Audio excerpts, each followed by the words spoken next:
Welcome back.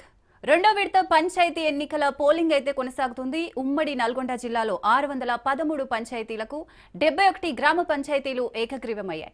532 పంచాయతీలకు కొనసాగుతుంది polling. Nalgonda జిల్లాలో 244 పంచాయతీలు, సూర్యాపేట జిల్లాలో 158 పంచాయతీలు, యాదాద్రి జిల్లాలో 140 పంచాయతీలకు పోలింగ్ అయితే కొనసాగుతోంది.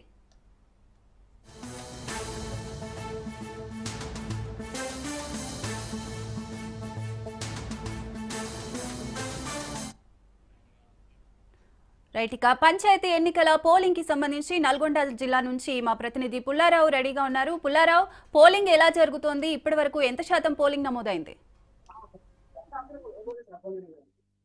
రెండో విడత గ్రామ పంచాయతీ ఎన్నికలకు సంబంధించేసి ఉదయం 7 గంటల నుండి పోలింగ్ ప్రక్రియ అనేది ప్రారంభం కావడం జరిగింది. మధ్యాహ్నం 1 గంట వరకు కూడా ఈ యొక్క పోలింగ్ ప్రక్రియ అనేది కొనసాగుతున్న నేపథ్యం ఉంది. ప్రజెంట్ గా చూస్తే 9 గంటల వరకు కూడా ఉమ్మడి నల్గొండ జిల్లా వ్యాప్తంగా 23% పోలింగ్ పర్సెంటేజ్ నమోదైందని చెప్పేసి కూడా అధికారులు ప్రకటించిన నేపథ్యం ఉంది. ఉదయం నుండి కూడా అంటే 7 గంటల నుండి కూడా పెద్ద సంఖ్యలో ఓటర్లు అనేవారు తమ యొక్క ఓటు హక్కు వినియోగించుకోవడానికి పోలింగ్ కేంద్రాల వరకు చేరుకుంటున్న నేపథ్యం ఉంది.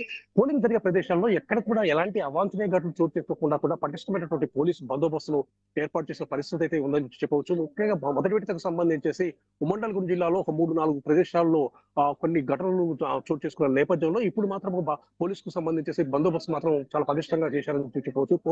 దీనికి సంబంధించేసి జిల్లా అధికారులు ముఖ్యంగా కలెక్టర్లు అదేవిధంగా ఎస్పీలు కూడా వివిధ ప్రాంతాల్లో అంటే పోలింగ్ జరుగుతున్నటువంటి ప్రాంతాలకు చేరుకుంటున్నారు. అక్కడ పోలింగ్ జరుగుతున్నటువంటి తీరును పరిశీలిస్తున్న నేపథ్యం అయితే ఉందని చెప్పవచ్చు. యాదాద్రి జిల్లాకు సంబంధించేసి ప్రస్తుతం బీబీ నగర్ లో ఉన్న ప్రాంతంలో జిల్లా కలెక్టర్ ఉన్నటువంటి హనుమంతరావు యొక్క పోలింగ్ కేంద్రానికి చేరుకున్నారు. అక్కడ పోలింగ్ సరళి ఏ విధంగా జరుగుతుందనే విషయాన్ని కూడా అతను పరిశీలించిన నేపథ్యం ఉంది. అదేవిధంగా నల్గొండకు సంబంధించేసి ఇలా త్రిపాఠి కూడా వివిధ పోలింగ్ కేంద్రాల వద్దకు చేరుకొని ఆ పోలింగ్ సరళి మాత్రం పరిశీలిస్తుందని చెప్పవచ్చు.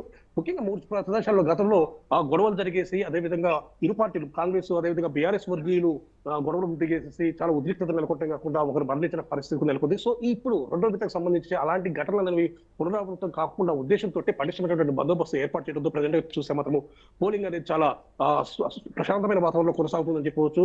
ఎక్కడ కూడా ముఖ్యంగా ఈ ఓటర్లకు సంబంధించి ప్రలోభాలు పెట్టే పరిస్థితులు చేస్తున్న నేపథ్యంలో అందరూ బీఆర్ఎస్ పార్టీ కానీ కాంగ్రెస్ కానీ ఇతర రాజకీయ పక్షాలు ఎవరైతే ఉన్నారో వారందరినీ కూడా 100 మీటర్ల బయటనే ఉంచేయడం జరుగుతుంది. అదేవిధంగా ఎవరు కూడా గుమ్మిగూడి సరే వాళ్ళని అక్కడ మాత్రం అక్కడి నుంచి ఒకరి చెదరగొట్టిన పరిస్థితి ప్రజలకు కనబడుతుంది. ప్రజెంట్ గా చూస్తే మాత్రము పోలింగ్స్ అనేది చాలా ప్రశాంతమైన వాతావరణం కొనసాగుతుంది. 1 గంట వరకు కూడా పోలింగ్ జరిగే అవకాశం ఉంది. ఉమ్మడి నల్గొండ జిల్లాలో ఉన్నటువంటి 613 గ్రామ పంచాయతీలకు ఈ రోజు ఎన్నికలు జరగాల్సి ఉండగా 71 గ్రామ పంచాయతీలు అనేవి ఏకగ్రీవం కావడం జరిగింది. మిగిలినటువంటి 542 గ్రామ పంచాయతీలకు సంబంధించేసి పోలింగ్ అనేది కొనసాగుతూ ఉండడం జరిగింది.